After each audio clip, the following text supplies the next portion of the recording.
श्री राजीव दीक्षित के चरणों में सादर नमन।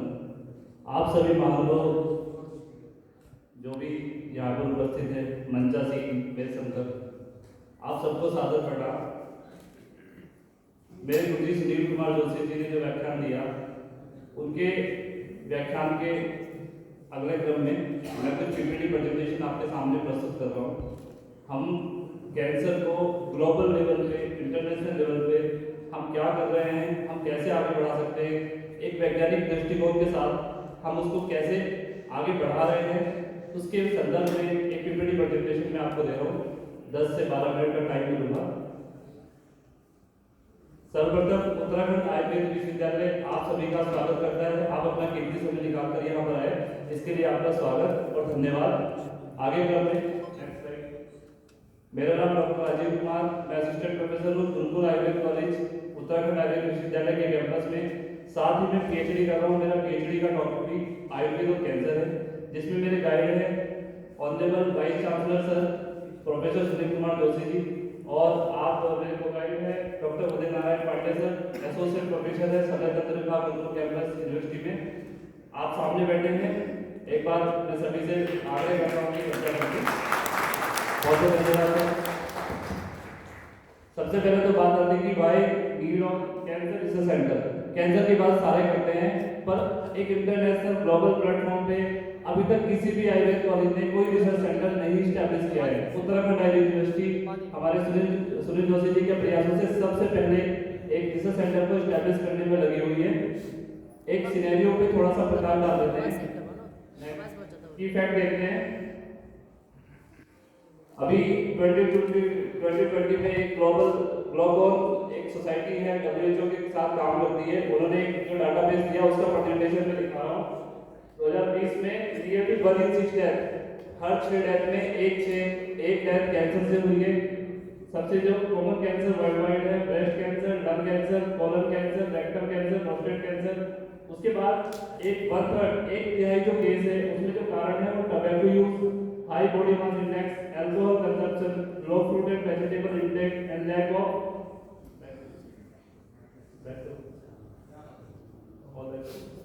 लो फिजिकल एक्टिविटी। और 30% केस जो है वो इन्फेक्टेड, ऐसे इन्फेक्शन जो कैंसर को कैंसिरोजेनिक है, जैसे human papilloma virus. Next slide. Number of tip cases 2020 सबसे ज्यादा केसेस ब्रेस्ट कैंसर के है जो 11.7% है वर्ल्ड वाइड। नेक्स्ट जो सबसे ज्यादा डेथ हुई है वर्ल्ड वाइड वो लंग कैंसर के कारण हुई है। नए केस ब्रेस्ट कैंसर के सबसे ज्यादा और डेथ सबसे कॉमन है लंग कैंसर की। नेक्स्ट अकेले एशिया में 49.3%, क्योंकि हम एशिया कॉन्टिनेंट में रहते हैं तो हमें ज्यादा ध्यान देने की जरूरत है कि 49.3% केसेस अकेले एशिया कवर करता है कैंसर को। WHO की एक सोसाइटी है जिसका आकलन है 2020 में कैंसर के पेशेंट्स 19.3 मिलियन है, जो कि 2040 तक 28.9 मिलियन तक कवर कर जाएंगे। ये एक चिंताजनक बात है। नेक्स्ट अब भारत की बात करते हैं। भारत में मेल्स में 4 तरह के मेल कैंसर है। पहला ओरोफेरिंक्स, दूसरा ओएसोफेगस, तीसरा स्टमक एंड चौथा लोअर रेस्पिरेटरी ट्रैक्ट स्ट्रोक, फेफड़े के कैंसर इस नाम से जानते हैं। महिलाओं की बात करें तो ब्रेस्ट कैंसर, सर्विक्स, ओरोफेरिंक्स और ओएसोफेगस। सबसे ज्यादा कैंसर इंडिया में टबैको से उनकी बात करें 91% केस जो है वो टबैको के ओरोफेरिंक्स कैंसर पे काम करते हैं, और 60% केस में फीमेल में ब्रेस्ट कैंसर, सर्विक्स और ओवेरियन कैंसर आ जाता है। कैंसर से मरने वालों की बात करें तो नंबर 1 हार्ट अटैक के बाद दूसरे नंबर पे जो सबसे ज्यादा पेशेंट हमारे गुजर गए हैं वो कैंसर के कारण है, जिसका परसेंटेज लगभग 24% है। नेक्स्ट अभी आईसीएमआर जो इंडियन जो गवर्नमेंट प्रोटोकॉल देखती है, आईसीएमआर की गाइडलाइन थी, उसकी रिपोर्ट है, इसकी डेट है 13 मई 2022 की रिपोर्ट है। उनका कहना है 2025 तक लगभग 30 मिलियन लोग कैंसर से प्रभावित होंगे। 2025 तक हम 2022 में जी रहे हैं, मात्र 3 सालों में। नेक्स्ट अभी हम कैंसर पे क्या कर रहे हैं। हमारे डिपार्टमेंट है शल्य तंत्र डिपार्टमेंट, गुरुकुल कैंपस उत्तराखंड आयुर्वेद विश्वविद्यालय के अंदर। उसमें हमने एक कैंसर रिसर्च क्लिनिक की शुरुआत की है। अभी रिसेंटली 7-8 महीने हुए हैं। 7-8 महीने से हमने एक वैज्ञानिक दृष्टिकोण के साथ ये शुरुआत की है। नेक्स्ट सबसे पहले कि हम कर क्या रहे हैं, वहां पे हम एक स्टडी कर रहे हैं जिसमें हमने 3 ग्रुप लिए। पहले ग्रुप में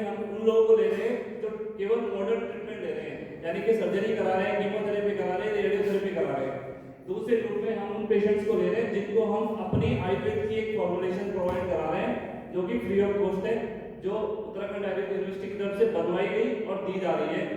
आगे हम उस फॉर्मुलेशन को देखेंगे। नेक्स्ट तीसरा ग्रुप जिनको हम दोनों अप्रोच लेके चल रहे हैं, क्योंकि हमें साइंटिफिक पैरामीटर पे एस्टैब्लिश करना होगा, तो हम 3 ग्रुप एक साथ लेके चल रहे हैं।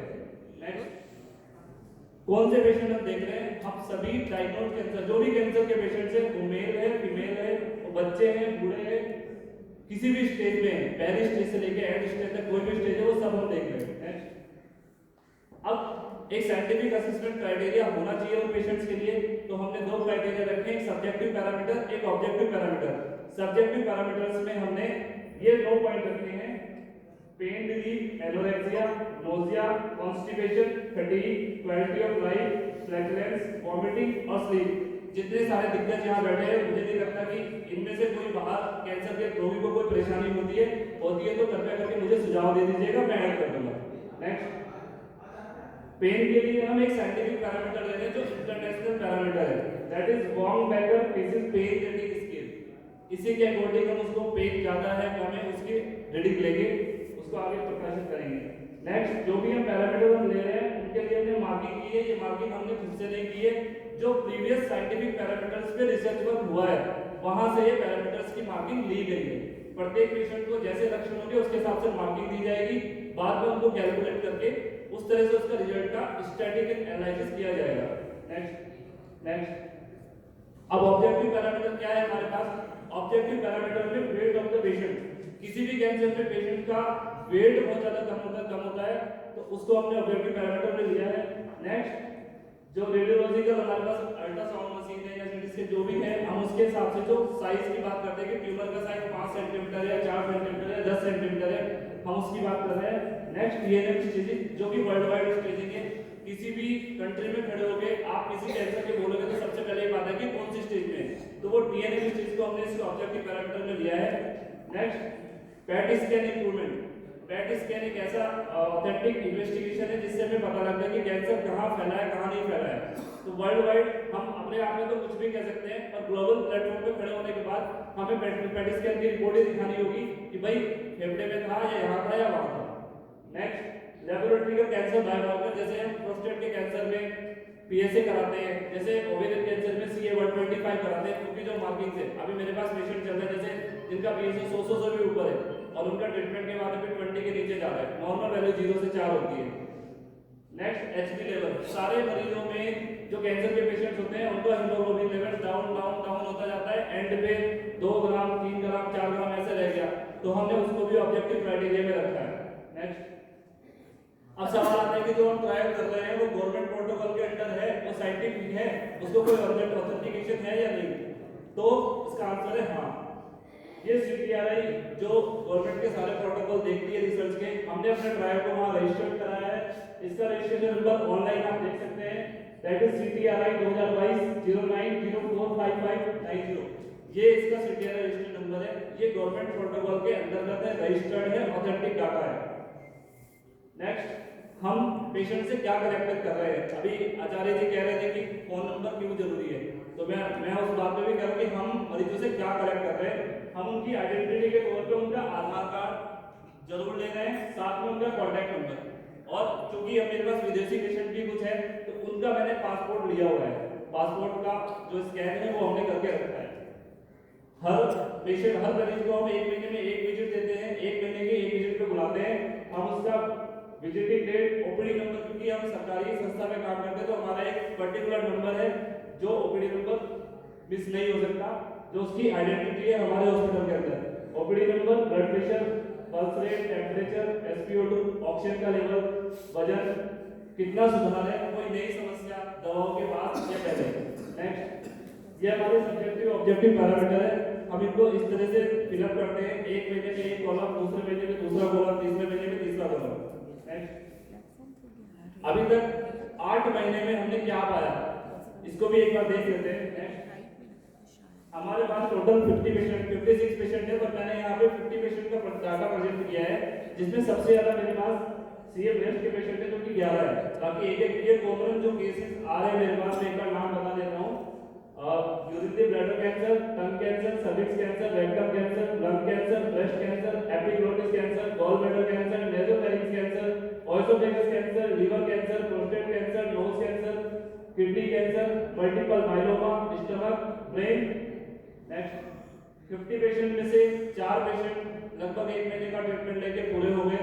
वो इतने सीवियर स्टेज में थे, वो दवाई कंटिन्यू नहीं कर पाए। 46 पेशेंट अभी कंटिन्यू है, जिसमें से सब्जेक्टिव अगर मैं पूछूं कि सब्जेक्टिव क्राइटेरिया में कोई इंप्रूवमेंट है तो आंसर यस। अगर इंप्रूवमेंट है तो ऑब्जेक्टिव क्राइटेरिया तो आंसर है यस। इसका जो स्टैटिकल डाटा है मैं अभी आपको यहाँ प्रेजेंट नहीं कर रहा हूँ, ना ही मैं प्रतियोगिता की दौड़ में हूँ, क्योंकि मेरा जो डाटा है वो 100 पेशेंट होने के बाद ही पब्लिश होगा और उसको स्टैटिकल एनालाइज करके मैं पब्लिश करूंगा। संभवतः नेक्स्ट जब भी महासम्मेलन होगा मैं उसमें खड़े होकर पब्लिश कर पाऊंगा। नेक्स्ट अब सवाल है कि हम दवाई क्या दे रहे हैं। मेरे गुरुजी सुनील कुमार जोशी जी अभी सामने बैठे, तो आप सब लोगों ने देखा 26 सालों से ज्यादा उन्होंने कैंसर पे काम किया। उन सालों में उन्होंने जो भी रिसर्च वर्क किया वो एक ड्रग फॉर्मुलेशन, वो एक भूमिपत्र रसायन, वो एक आयुर्वेद की वो एक रसायन की औषध उन्होंने जो बनाई उसको हमने बना के रखा है, उसी को हम दे रहे हैं। सारे कैंसर में हम एक ही दवा यूज कर रहे हैं ताकि हम अपने रिजल्ट को बायस ना कर सकें। और ड्रग का नाम मैं यहाँ पे नहीं ले पा रहा हूँ, उसके लिए मैं माफी चाहता हूँ। उसका कारण ये है कि अगर मैं ड्रग को उजागर कर दूंगा तो CTRI वाले मुझे नहीं छोड़ेंगे, दूसरी स्टडी जो है वो बायस हो जाएगी। नेक्स्ट अब जो चैलेंजेस मैंने 8 महीने में फेस किए हैं मैं उनको भी समकक्ष रखता हूँ, कारण कि मुझे जो मेरे बड़े भाई ये सारे जितने भी दिग्गज हैं वो मुझे इसमें सुझाव देके बता दें कि मैं क्या और कर सकता हूँ। इसमें जो कुछ चेंजेस है, जैसे माउथ का कैंसर है, ओएसोफेगस का कैंसर है, स्टमक का कैंसर है, हम कोई भी मेडिसिन देते तो उल्टी करने लगता है, हर मरीज को नजर में ला सकते हैं, सबसे बड़ा चैलेंज। दूसरा जो बच्चे हैं वो हमारे ड्रग को दे नहीं पा रहे हैं। मेरे पास सबसे कम पेशेंट 8-10 साल के बच्चे हैं, तो वो अपने ड्रग को कैसे कंज्यूम कर सके। हमारी आयुर्वेदिक औषध जो है वो शहद के साथ मिला के दे भी दे तो वो नहीं कर पा रहे हैं। दूसरा एक्सपेंसिव इन्वेस्टिगेशन, पैट स्कैन जैसे 27-28 हज़ार रुपए की जांच है, हर आदमी नहीं करा सकता। लेकिन अगर साइंटिफिक पैरामीटर में मेरे को स्टैब्लिश करना है तो मुझे पहले की और बाद की पैट स्कैन चाहिए ही चाहिए, तो मैं इसको भी फेस कर रहा हूँ कि हर आदमी उतनी महंगी जांच नहीं करा सकता। दूसरा मरीज का जो सेल्फ कॉन्फिडेंस लेवल है, मैं एक स्टडी कर रहा हूँ जिसमें कुछ मरीजों को पता है कि उनको कैंसर है, दूसरों को पता है कि नहीं है। तो जिनको पता है उनका कॉन्फिडेंस है ही नहीं। जब तक सेल्फ कॉन्फिडेंस नहीं होता, जो रोग की लड़ने की क्षमता है वो कम रहती है, मैं उसको भी महसूस कर रहा हूँ। तीसरा मरीजों में अवेयरनेस की कमी है, क्या करना चाहिए क्या नहीं करना चाहिए, तो हम उस पर भी काम कर रहे हैं। चौथा जो मेडिसिन की क्वालिटी है, अब हम तो अपनी मेडिसिन चलो बना रहे हैं, लेकिन मैं देख रहा हूँ कि अगर मार्केट में हम मेडिसिन लाने लगे तो उसकी जो क्वालिटी है वो सब जगह एक जैसी क्वालिटी नहीं है, हमें उसकी क्वालिटी को भी इम्प्रूव करना ही होगा। नेक्स्ट प्रेशर सिस्टम, जैसे लीवर कैंसर का पेशेंट आता है और उसको ट्यूमर बढ़ा है, उसकी वजह से खाने की नली पे इतना प्रेशर होता है कि जैसे ही वो कुछ खाता है, इवन पानी भी पीता है, दवाई भी खाता है, तो उल्टी करने लगता है। इस समस्या को मैं फेस कर रहा हूँ। दिग्गजों से मेरा आग्रह है कि कृपया इसमें मुझे अपने सुझाव भी दें। कंक्लूजन ये है कि अभी हम 3 ग्रुप की जो स्टडी कर रहे हैं, जो अभी हम प्योर जिसको आयुर्वेद का ट्रीटमेंट दे रहे हैं उसमें अभी तक की सबसे अच्छे रिजल्ट मुझे मिले हैं। तो नेक्स्ट जब भी प्रेजेंटेशन होगा, जो भी मेरा सारा डाटा होगा स्टैटिकल एनालाइज के साथ मैं आगे पब्लिश करूंगा। नेक्स्ट अब सवाल ये कि हम क्या पब्लिश कर रहे हैं। नेक्स्ट हमने अभी ये एक साइंटिफिक इंटरनेशनल जर्नल है, इसमें एक डाटा पब्लिश किया था, इसका टाइटल है role of Ayurveda in Ayurvedic drugs in malignancy. इसमें हमने 60 से ज्यादा आयुर्वेदिक औषधियों को इंटरनेशनल स्टैंडर्ड पैरामीटर पे कैंसर में कारगर है उनके एक्टिव प्रिंसिपल के साथ पब्लिश किया है। और जितना भी संहिताओं में, सुश्रुत संहिता में, चरक संहिता में, रद्रे में जितना भी टेक्स्ट था वो सारा हमने पब्लिश किया है, आप ऑनलाइन इस जर्नल को देख सकते हैं। नेक्स्ट भविष्य में हम क्या करने वाले हैं, जो हमारा डाटा रिसर्च चल रहा है वो चल ही रहा है, साथ में हम एक कलेक्शन कर रहे हैं डाटाओं का, जितना भी आयुर्वेद का क्लासिकल टेक्स्ट में जितना भी डाटा है, एक पब्लिक के लिए एक बुक कंपाइल करने के लिए उसको कैसे आगे कैंसर से लड़ना है, क्या सही है क्या गलत है, उसके लिए एक बुक कंपाइल हो रही है, अभी काम उस पर तेजी से चल रहा है। दूसरा हम गुरुकुल जो सेंटर है, क्योंकि कोई भी आयुर्वेद कॉलेज अभी इंडिया में किसी ने भी कैंसर सेंटर को एस्टैब्लिश नहीं किया है, तो हम अपने स्टैंडर्ड को बढ़ा रहे हैं ताकि हम इंटरनेशनल कैंसर सेंटर एस्टैब्लिश कर सकें। नेक्स्ट ये एक पेशेंट है, पेशेंट मॉरिशस की है। अभी इसकी एक वीडियो है मेरे पास कि हमने इसको 3 महीने ट्रीटमेंट देने के बाद क्या चेंजेस आए हैं। जल्दी चलो, सॉरी वीडियो नहीं चल पा रही है। थैंक यू, आप सबका धन्यवाद इतना समय देने के लिए।